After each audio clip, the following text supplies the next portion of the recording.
चलो, composite scheme या फिर कॉम्पोजिशन स्कीम, ठीक है। इस चैप्टर का और एक नाम क्या लिख के रखो, कॉम्पोजिशन स्कीम।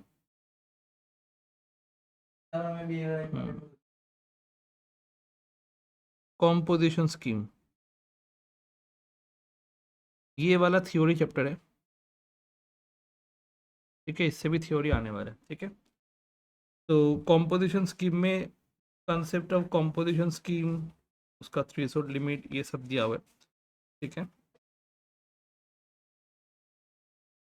तो पहले डिटर्मिनेशन ऑफ एग्रीगेट टर्नओवर और उसके बाद एप्लीकेबिलिटी, ये सब दिया हुआ है, ठीक है। तो इंट्रोडक्शन में देखो क्या दिया हुआ है। In GST law it was argued that GST need much documentation and small dealer will not be able to handle such pressure of formalities. Further, rate of GST is very high and will cause undue burden on small dealers.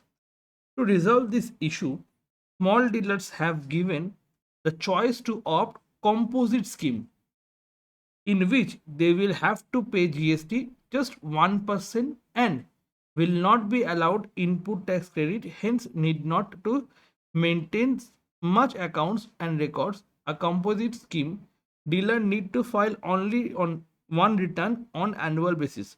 So GST compliances is also relaxed from him. The scheme is optional and option can be changed from year to year. तो इसका मतलब क्या हो जा रहा है, introduction में क्या हम लोग समझ में आया।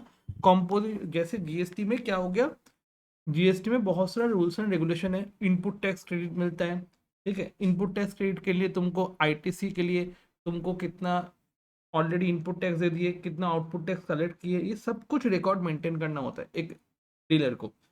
बट जो स्मॉल डीलर है उन लोग के लिए क्या हो रहा है, उन लोग के लिए ये सब मेंटेन करना पॉसिबल नहीं होता है, और मेंटेन करने भी जाएगा तो बहुत पैसा खर्च होने वाला है।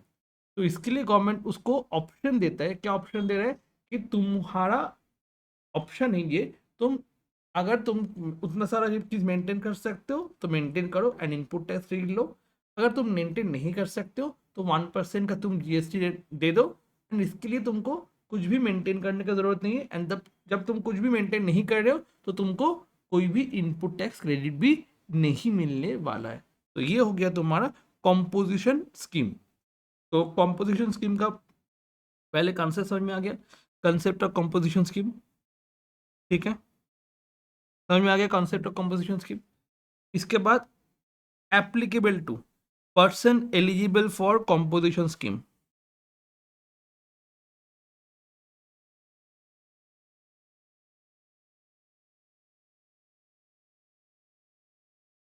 लिख लो लिख लो।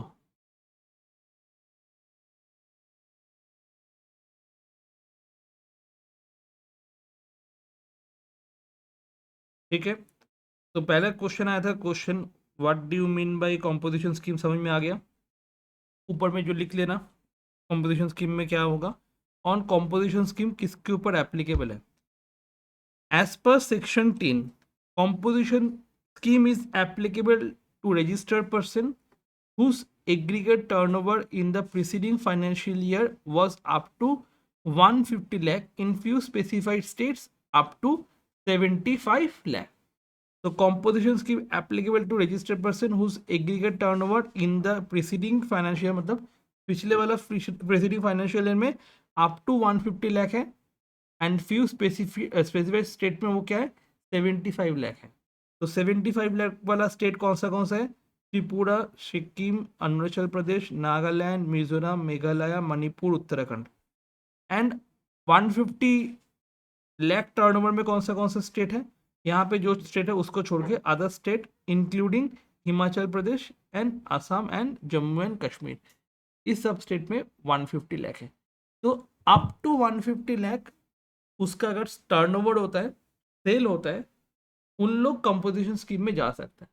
बट अगर वो 150 लाख उसको क्रॉस कर गया या फिर 150 लाख हो जाता है उसका इनकम, मतलब एग्रीगेट टर्नओवर, तो उसको कंपोजिशन स्कीम वो चाहेगा भी तभी भी उसको नहीं मिलने वाला है। तो कंपोजिशन स्कीम मिलने के लिए उसको क्या होगा, उसका टर्नओवर 150 लाख को एक्सीड नहीं करने वाला है। क्लियर हुआ, समझ में आ गया ये वाला चीज। तो ये हुआ पूरा कंपोजिशन स्कीम का तुम्हारा क्या कंसेप्ट, ठीक है। And threshold limit for registration under composition scheme. Clear हुआ? उसके बाद determination of aggregate turnover and person eligible to opt composition scheme यहाँ पे देखने वाले। फिर यहाँ पे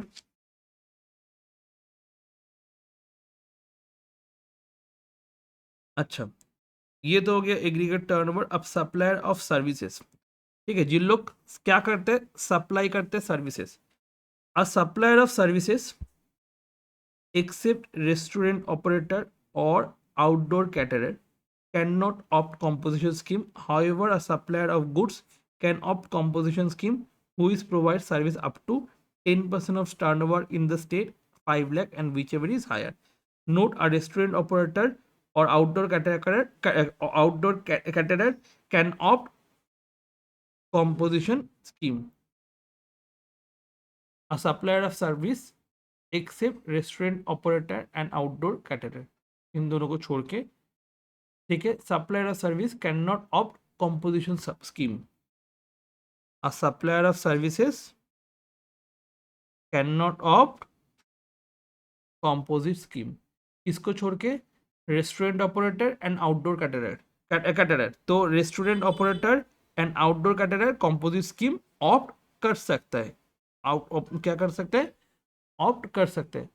However, a supplier of goods can opt composition scheme whose provides service up to, अगर सप्लायर क्या करते हैं, गुड्स भी प्रोवाइड करे और सर्विस भी प्रोवाइड करे, तो सर्विस अप टू कितना होना चाहिए? 10% of turnover 5 lakh whichever is higher. That means खाली अगर सप्लायर है सर्विस का तो उसको तुम्हारा कंपोजिट स्कीम में जाने का मौका ही नहीं मिलने वाला है। क्लियर हो गया? ओके, इसके बाद एग्रीगेट टर्नओवर। एग्रीगेट टर्नओवर हम लोग पहले भी किए थे, याद है? एग्रीगेट टर्नओवर हम लोग पहले भी किए थे जब हम लोग जीएसटी का डेफिनेशन यहाँ पे बेसिक कंसेप्ट देखे थे ना, वहाँ पे एग्रीगेट टर्नओवर किए थे। डेफिनेशन या कुछ डेफिनेशन में किए थे आई गेस। डेफिनेशन इसके अंदर ही डेफिनेशन है।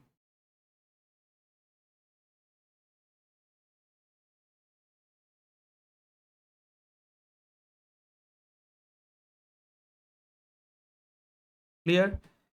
यहाँ पे एग्रीगेट टर्नओवर हम लोग किए थे, समझ में आया? तो यहाँ पे तुम्हारे पेज नंबर इसका कितना है? 34। तो वहाँ पे लिख के रखो, पेज नंबर 34 से देख लेना।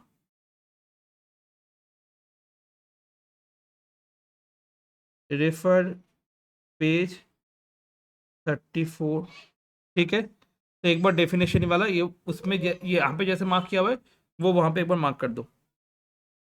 Determination of aggregate turnover and इसका सिंपल प्रॉब्लम भी हम लोग कर लिए। प्रॉब्लम हम लोग करने वाले अभी अभी तक नहीं किए। How will determination of aggregate turnover for the purpose of composition scheme under section 19, sorry for BCom 2019 and general में आया था ये। रेट्स ऑफ कंपोजिशन स्कीम है, ठीक है। तो रेट्स ऑफ कंपोजिशन स्कीम में देखो क्या दिया हुआ है।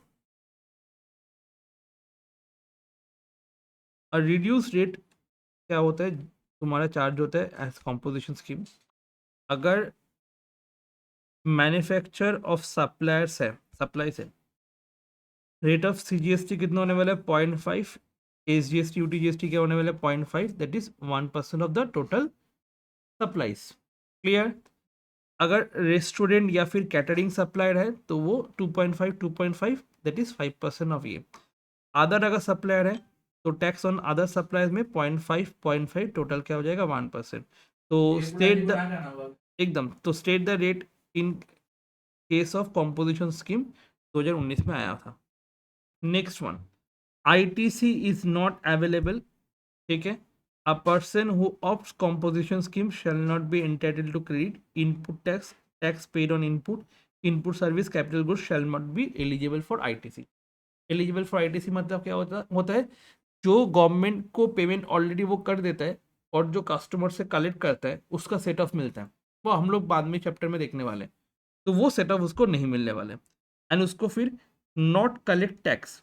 A person who opts composition scheme can not collect GST from the recipient of supplies. GST payable his outward supply shall be paid him only out of his pocket. That means जो GST वो supplier को, मतलब जो customer को cell करता है, उस cell के टाइम में वो उसके से उससे जीएसटी नहीं कलेक्ट कर सकता है। ठीक है, ये हुआ तुम्हारा features of composition scheme and उसका रेट। जल्दी से ये वाला एक बार क्वेश्चन देख लो, ऑनर्स में आया था। Mention any 4 cases where a person not eligible to opt composition scheme. ठीक है, when he makes intercept supply, when he supplies goods to electronic commerce operator, when his turnover 1.5 crore, when turnover of the service has not exceed 10% of the turnover or 5 lakh, whichever is higher। ठीक है,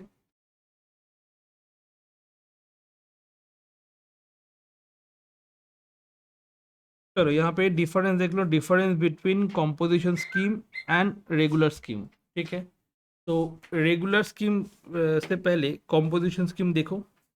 अगर वो e commerce में है तो उसको composition scheme allow ही नहीं है। अगर वो इंटर स्टेट आउटवर्ड सप्लाई में है, उसको कॉम्पोजिशन स्कीम अलाउ ही नहीं है। अगर वो इंटर स्टेट इनवर्ड सप्लाई में है, ठीक है, तो कॉम्पोजिशन स्कीम उसको अलाउ है। अगर वो सप्लायर ऑफ सर्विस है, allowed up to limit extend. ठीक है, रेट ऑफ जीएसटी ऑलरेडी हो गया। यहाँ पे आईटीसी में क्या हो गया, ITC is not available to person who of composition scheme.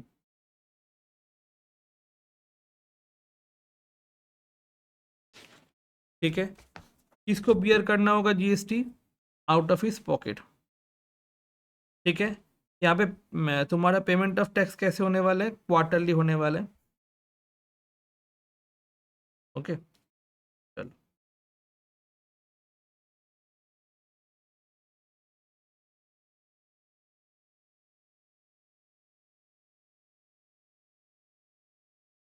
चलो कंडीशंस देख लो एक बार। किसको किसको कंपोजिट स्कीम में जा सकता है, कोई कोई कौन कौन। Turnover preceding up to 150 lakh, already हम लोग डिस्कस किए थे यहाँ पे। ठीक है, ये एप्लीकेबल टू टर्नओवर वाला पोर्शन। ठीक है, और क्या है, सप्लायर सर्विस अगर है, a registered person shall eligible to opt composite scheme if he is not engaged in supply of services। अगर खाली सप्लाई ऑफ सर्विस में है तो नहीं होने वाला। A person who opts pay under composition scheme may supply service other than referred clause, ये paragraph ये नहीं चाहिए, of value not exceeding 10% of turnover in state or union territory in the preceding financial year or 5 lakh whichever is higher। ठीक है, यदि पाशनी मुझे page number 124, inter state supply, supplier is not engaged in making interstate outward supply of goods, however he can opt interstate purchase। ठीक है, ये सब तुम्हारा जो सप्लायर है, ये तुम्हारा क्या बोलते हैं, कॉम्पोजिशन स्कीम ऑप्ट नहीं कर सकते।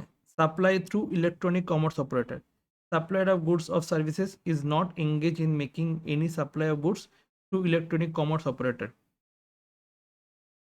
ठीक है,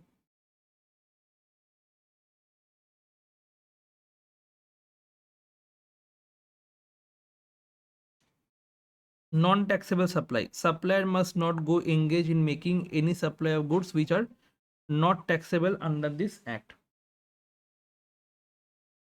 अगर वो मैन्युफैक्चर ऑफ नोटिफाइड गुड्स है, नोटिफाइड गुड्स में क्या क्या पड़ रहे हैं, आइसक्रीम, पान मसाला, टोबैको, ठीक है, एयर रेटेड वाटर, ये सब जो चीज़ है, ठीक है, ये सब अगर वो उसमें डील करता है, ठीक है, he was not engage in manufacturing of goods as notified, ये सब में अगर वो एंगेज है तो वो कॉम्पोजिशन स्कीम में नहीं जा सकता है। तो ये वाला जो क्वेश्चन है कंडीशन वाला, ये कंडीशन में क्वेश्चन वाला क्या हो गया, ये कंडीशन वाला क्वेश्चन 2019 में आया था। कैसे आया था ये क्वेश्चन 2019 में, मेंशन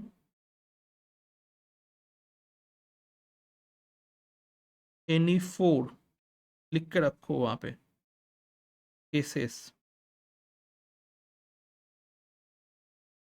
वेयर अ केसेस खाली नाम, where a person is not eligible to opt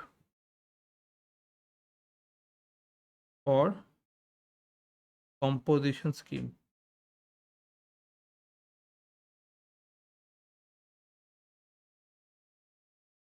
ठीक है, 2019 में आया था एग्जाम, 2019 ऑनर्स में आया था। कंडीशन के वहाँ पे और एक लिख के रखो रेस्ट्रिक्शंस। तो कंडीशन भी हम लोग पढ़ लिए, रेस्ट्रिक्शन हम लोग पढ़ लिए कॉम्पोजिशन स्कीम का।